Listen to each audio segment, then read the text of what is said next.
Welcome to PCN Life, our new spin-off show that highlights life here on the South Shore. We have a great show tonight, including local eats from the 1620 Winery in Plymouth and Design Corner with classic design in Duxbury.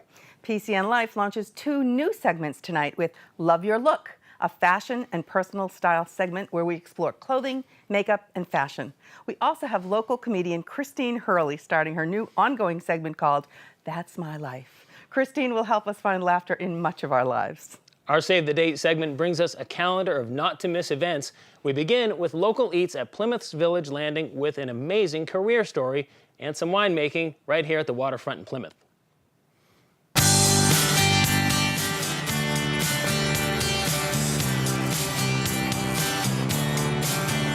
It is a beautiful, crisp fall afternoon. I have a gorgeous view of Plymouth Harbor and a lovely glass of white wine in my hand. What a perfect way to wind down and end the week.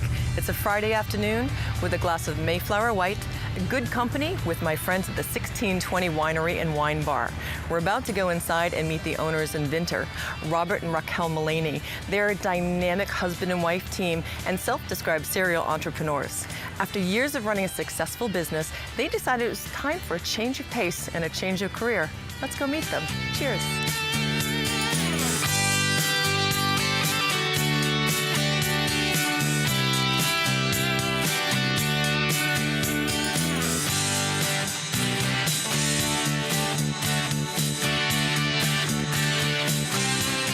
Thank you both for having us here today. This is fantastic. Thank you for coming. So tell me a little bit about the story. It's really fascinating how you ended up being a Vinter and a wine owner. Well, it was really funny that Bob and I were transitioning out of a career and neither one of us knew what we were going to do next after that healthcare company. And my husband said, you know what, I'm going to be either a musician and write music or I'm going to be a winemaker. And we laughed and yucked it up and thought that was pretty funny. If you fast forward 8 months, Bob saw an ad in the newspaper that said the Plymouth Winery was for sale. And he looked at the ad and he looked at me and he said, what do you think? And as they say, the rest is history. The rest is history. You've been here about 5 months now. Now you are a Vinter, but you had been making wine for years and your family made wine as well, correct? Correct. Tell me a little bit about your process for making the wines that you carry here. Well, we try to get as many of the grapes locally as we can. Some of them right here from Massachusetts, others from the Finger Lakes, and we do get some from California as well. And we just try to have feature as many local wines as we can in the wine bar so people get a sense of what really great wine is being made here, right here in Massachusetts. And you yourself are making 22 varieties right now, is that correct? We have 22 on offerings usually, but we make probably about 30 altogether.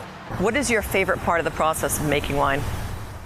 I like the creative part of actually taking something from nothing, from grapes, and turning it into something that people really enjoy. So it's so much about the art and about the interactions with your customers. Let's go in and take a look at everybody enjoying your wines. Great idea. Cheers. Cheers.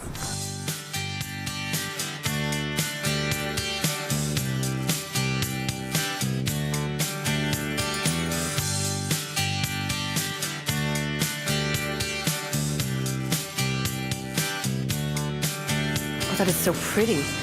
Thank you.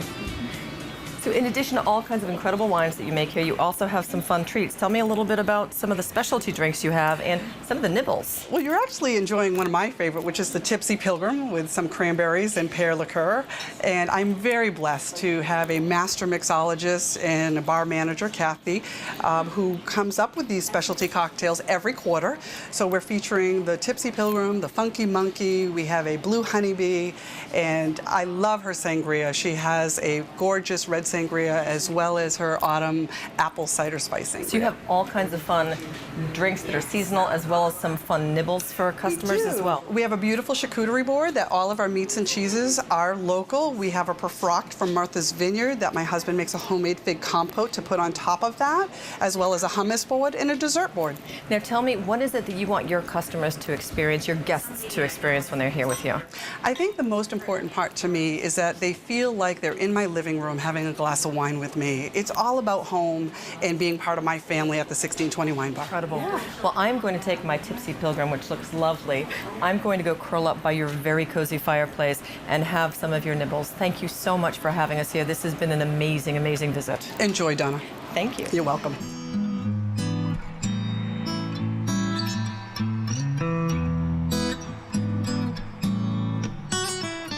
So whether you are sitting by the fire pit with family and friends or cozied up next to the fireplace with a specialty cocktail, the 1620 Winery and Wine Bar is the perfect place to start or end your night out.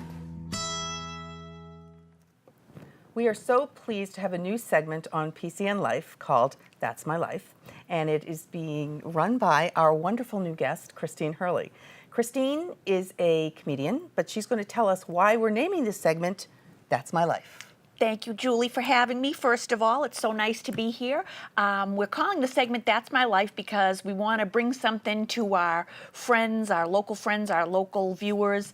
My comedy, I'm a professional stand-up comic, is based on life, based on true life, based on my husband who doesn't do the smartest things every day, based on my 5 kids who also sometimes can be quite a disappointment. So it's just, it's about real life, and I think that if you put it into a humorous form, it just makes everybody feel better. So I'm thrilled to be able to do that. Okay, so how would one, such as yourself, get into stand-up comedy? It was a crazy thing. I was always a very funny person, and my husband always thought someone's going to see you, someone's going to see you. But at the time, I was a little bit of a chunky monkey. I have 5 children, so I had 5 children, and I had put on the baby weight and never lost it, unfortunately. Okay. So I didn't have a lot of self-confidence to go to any, open mic nights or anything where the comic starts. So long story short, I took care of the weight problem. I had a gastric bypass. How much overweight were you? I was overweight by, I was overweight by about 140 pounds. You're kidding. Yeah, I was like a whole other little me. you? Oh yeah, believe you me. You had 2 yous. Yeah, there were 2 me's, believe me. After I said I do, I said, where's the buffet? So yes, I was a big girl. So, okay. So I got that taken care of and got some confidence. And my husband, my wonderful husband, my life partner, my manager, who I make fun of the whole time during my act, which isn't very nice. But like I tell people, he cries on a big bag of money. So he said, let's go do this. We found a way to do it. Went to New York, got discovered, and the rest is history. So it's been 8 to 10 years that I've been professional. Okay, so your whole growing up, what did you want to be when you grew up? My whole growing up, a mom. You wanted to be a mom? Honest to God, yep. I wanted you did to that and 5 I did times? do that. I did it well. Yeah. I completed each task. Yeah. And I really wanted to be a mom. I've known my husband since high school. I was crazy about him the minute I met him. This is Jimmy. Wanted to be Jimmy Hurley. Jimmy Hurley. You always talk about Jimmy Hurley. The fabulous Jimmy Hurley. Yep. He's a saint. Yeah. And I just, I was crazy about him in high school and just wanted to be a mom. So I did. Yeah. Great. And you live here in Plymouth? We live right here in Plymouth. Yep, we've been here about 20 years. I actually grew up here most of my teenage years and then moved to Randolph, where Jimmy's from, when we got married. Okay. And then we made our way back down here about 10 years into our marriage. Good old Plymouth. Yeah, good old Plymouth. Now, how does one find work as a stand-up comic? That's a tricky one. I'm telling you, the odds aren't good. The right. odds aren't good. The odds are really stacked against you, especially if you're a woman. Yeah, right. Where it comes in, I think I was lucky to have Jimmy kind of run the whole. Jimmy did all the phone calls and all the contacts and everything, so I think they felt like they were dealing more with the man. Isn't that the craziest thing ever? But it's true, though. That's how I got in. I got in just because I was always seen by the right people. I had people that were very generous and not afraid of competition, people in the business that said, I'm going to help you. And they did. So big names like Steve Sweeney, Lenny Clark, Don Gavin, all those guys saw me and said, we're going to help you, Johnny Peasy. And you don't threaten people. No. So this wasn't like your ambition in life and you have to crawl over people to get to the top, which I think is what makes you so real also, which is why probably people love you and embrace you so much. If it was taken away tomorrow, I'd be fine. I have a great base. I have a great family. I have my husband. I have my parents. I mean, I don't, You got everybody. I got everybody. So I'm not a competitive person, but comedy is competitive, and to start out and to get booked is insane. And I pride myself, and Jimmy and I both pride ourselves on saying we've never called and asked to be booked. Right. People ever. call you. Right. Yeah. Right. Yeah. Now, how do you come up with new material? Do you, is it the news? Is it It's current luck. events? Is it luck? It's luck. What do you mean it's luck? It's luck. For example. It's all my whole routine, I guess you'd call it, Yep. is based on real life, is based on things that happen, at the baseball field with your little leaguers, or what your husband does or says. Yeah. It's all based on that. So when something happens, when Jimmy actually does say something moronic, which is a common occurrence, Jimmy. you can. I know, God love him. You can take it and run with it. I mean, I think it's just that's how it all started. You know, Yeah. things would happen with me and the kids at home. It all started from postpartum depression. Okay. Which is Right. like I would be home with these kids. Out and of misery comes out of comedy. misery comes comedy. Yeah. She had one automobile. Jimmy had 3 jobs. I mean, I was stuck home all the time. It comes out of that. You either went insane or you got a sense exactly. of humor. Exactly, Right, Julie. right. Exactly. So that's what we did. Now, let me ask you about in this current time that we're going through of political upheaval, shall we Right, say? right. With a lot of very strong opinions. Right. How do you use humor to help calm that down? I'll tell you, humor is such a great, it's so medicinal because humor helps so much. The political thing, this whole thing, this election is really kind of, I think it's rocked everybody's world. It's shown you who your friends are, which is crazy. I mean, I'm disappointed. Even some of the guys I work with, some of these comics I work with, they're so intense on who they're going to vote for, and they get so angry if you even... Right. What's wrong with you? And I feel like I don't know them as well as I knew them. And it's a really, I just can't wait for November 9th. It's a really so you can't tough humor thing. your way out of this one. No, and I'll tell you, I'm on the circuit with these guys, these Boston comics, and the ones that interject the political into their sets every weekend, then it's not going well. And I bet it's not funny. They're not making friends. The audience is really polarized. Absolutely. Right, And right. the audience is coming, I call it, I say now when I'm posting a gig that I have coming up for the weekend and I want people to come, I say come and relieve yourself from all of this electile dysfunction. Come out and we won't talk politics. Yeah. Let's come and just have some laughs. And humor is so great. Like, my favorite thing to do with humor is, and Jimmy and I were just talking about the other, there's no good help anywhere. And everyone's miserable where they work, and from the fast food counters to the, so I find that if you just give humor, you can turn someone's whole day around. Oh, I know. Like, Even just with a smile, you can turn their day around. or just say something that surprises them, Right. and that's the best gift in the world. Like, that's the funnest thing to do. I could spend my whole day going out and doing that. Yeah. So. Now, Halloween's coming up. Do you have any funny Halloween stories? Oh God! I remember one year. Of course, I'm a procrastinator. I'm terrible. And when the babies were little and it was Halloween, I was the worst with the costumes. Like, you love these mothers that are sewing them since July, and Well, I'm heavily medicated. I can't stay on a machine that long. So I mean, Watch your bracelet. It's making noise. Sorry, honey. So I remember one year it was bare bones, and I had gone out literally the night before Halloween, and I was like I was like a zebra at the last zebra at the last buzzard at the zebra carcass. Yeah. Nothing was left, so I got them all some suntan pantyhose, and they all went as burglars. It was sad. You were pantyhose over their heads? Yep, that's what they were, all 5 of them. Yep, and a couple came home with some good stuff. One had a stereo, one got an iPod, so it worked. But Halloween was always very stressful, very stressful. Now, what do your kids think of this? Because kids are always like, they either really think their mom is cool or they think their mom is like lame. I think they were in the middle of the road. They've grown up with it. Like when I started comedy, the baby was 1, I think, or 2. The baby was 2, I think, when I started comedy. Yeah. So the baby, and he's 15 yesterday. Yeah, so no choice. No, so they're used to it. Like, this is just how and the way I am on stage is the way I am at home. Right. Minus the curse words. Yeah. But they get it, and they love it, and they're proud, and they love mom. They do love mom. They love mom. I heard some story about you packing a lunch. Oh, that was was that? a good. Well, What was that that? was a great one. That was it was very stressful when I was trying to get 5 of them off to school every morning, and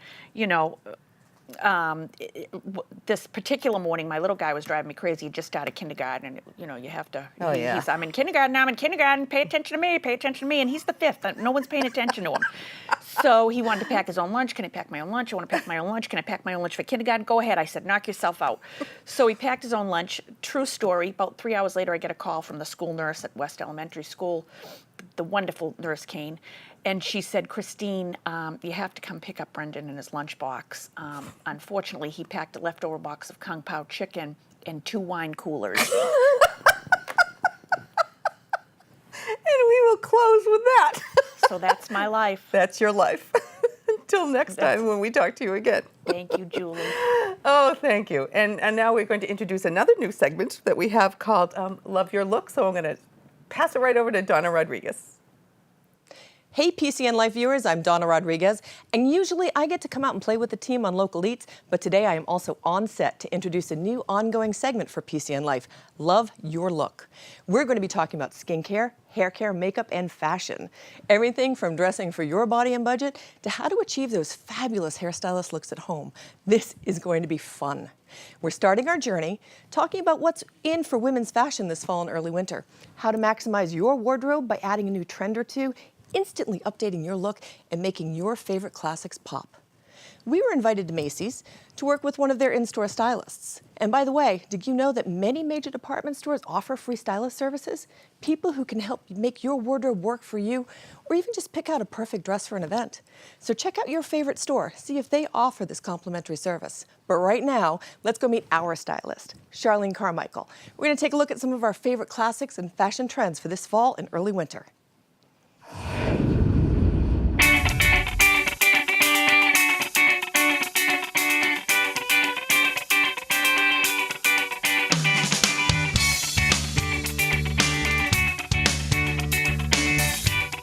Tell me what is in. I know jackets. Tell me about what's happening with jackets. Boucle. We're making it a little bit more fun with the fringe, and it looks great with jeans and a pencil skirt. We're seeing fringe throughout everything this season, but if I had to choose one jacket, what should I buy? I would say the trench coat is your #1 jacket of the year. Looks great. It will take you right into November, and it looks fabulous inside and out. We talked a little bit about classics. One classic that reinvents itself all the time and is back this season in a big new way is denim. Denim is really fun this year. Flares back. The stitching makes it a little bit more interesting, and it looks great on everyone. And we're seeing it in skirts, we're seeing it in dresses, we're seeing it everywhere. Tell me, denim can be tough to fit. What do you recommend to your customers when they're choosing a denim? It should look good, it should feel good, and it should make you walk out feeling like $1,000,000. Should we wear it a little tiny tight in the store? A little snug in the store is key. Okay, now my favorite thing are boots. What do we do this season for boots? I think it's great to have one short and one tall, and definitely a riding boot. Excellent. Well, we're going to take our staple wardrobe and be able to dress it up and make it this season with one of your customers. So we're going to be right back to see how you can maximize your wardrobe.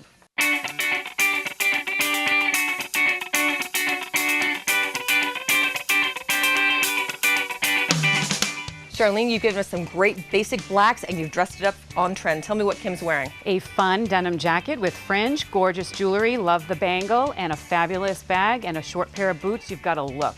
And I love that look. Let's see what she's going to come out in next. And now we have the look that is great this season. It's a military style jacket with a great scarf, and look at that flare denim. I love the bag with fringe. It's a great look.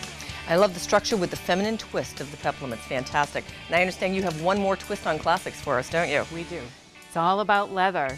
Here we have a great look. It is a fabulous take on leather with a flannel lining and a grommet bag, and look at those boots. I think it's a perfect example of how you take your classics and you add just a couple of samples of what's on trend again, and you've completely updated what you're wearing to a new look. You have inspired me, and I think it's my turn to hit the racks now.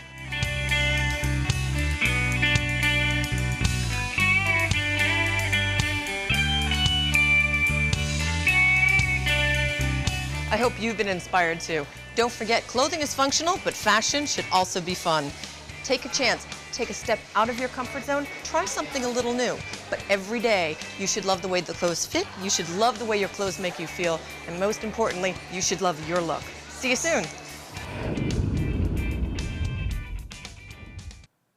Design Corner brings us to Classic Design in Duxbury to talk about repurposing a room in your home.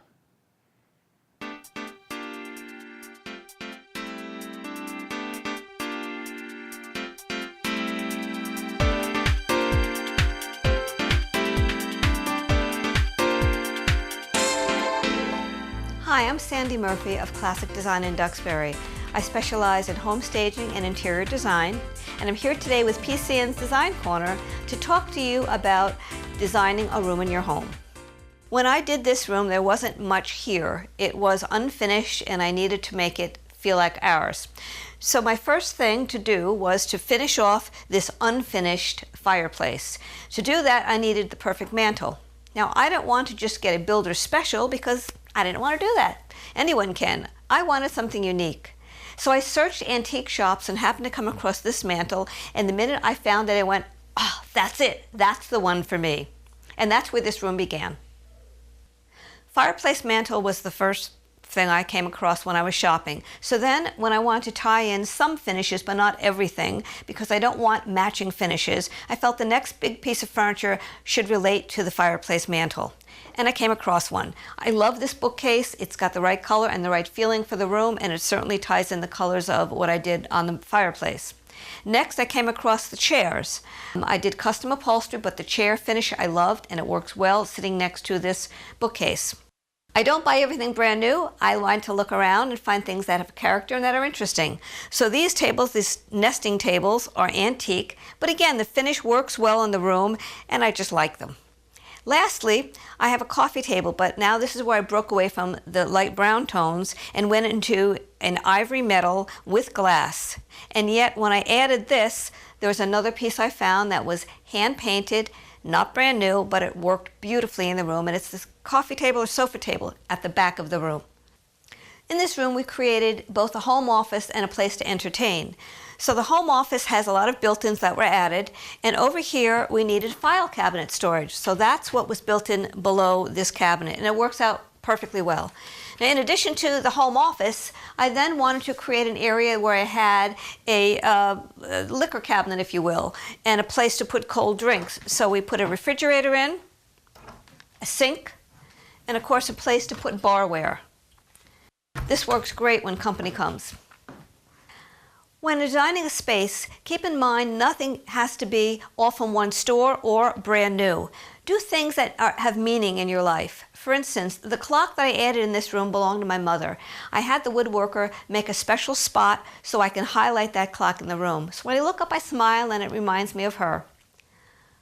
To achieve a room in your home that will meet your family's needs, it's more about just putting in beautiful quality furnishings, so that's very important so that the pieces will last. But in addition to that, it's really about the planning stages because that's key to any successful design.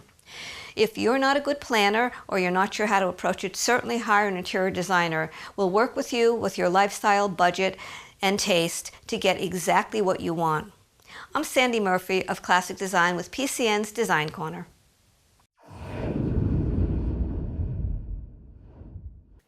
It's 2016, an election year, and November is a couple of days away. That means Election Day is here. That's right, mark your calendars, November 8th is Election Day. That's November 8th. You don't want to miss out on making your vote count this year. November also means Thanksgiving. And when America's hometown is right here, we wanted to make sure none of you miss any of the fun. The weekend of November 18th to November 20th is America's hometown Thanksgiving celebration, and we have a rundown of all the events for you and your family. On Friday, November 18th, they will be holding tours of the historic waterfront at the DCR Pilgrim Memorial Park from 2 to 4 p.m. At Memorial Hall that evening, they will be holding the PIDC Patriotic Concert from 7 to 9 p.m. Doors open at 6 p.m. On Saturday, November 19th, the big parade day, the opening ceremonies will commence at the DCR Pilgrim Memorial Park at 10:30 a.m., with the Thanksgiving parade on Main Street at 11 a.m. to 1:30 p.m. If you get a little hungry during or after the parade, the New England Food Festival will be at the DCR Pilgrim Memorial Park from 11 a.m. to 4 p.m. Other wonderful historic educational activities will also be taking place in and around the Plymouth waterfront. Portal to the Past, the historic village and demonstrations will take place at Brewster Gardens from 10 a.m. to 4 p.m. And the Wampanoag Education Pavilion, sponsored by Massasoit Community College, will also be at the DCR Pilgrim Memorial Park from 11 a.m. to 4 p.m. The evening will conclude with the National Senior and Alumni Drum and Bugle Course reunion at Memorial Hall at 6:30 p.m. And finally, Sunday, November 20th, the Harvest Market will be at the DCR Pilgrim Memorial Park from 11 a.m. to 4 p.m. Lots to look forward and lots to be thankful for. I'm Maureen Bates for PCN Life's Save the Date. Thanks for watching this week. We hope you enjoyed PCN Life. You can find all these stories on YouTube, our website, and PACTV's new streaming channel, Prime. Click on the link from the front page of our website. Be sure to like us on Facebook and follow us on Twitter. Have a great week, everybody.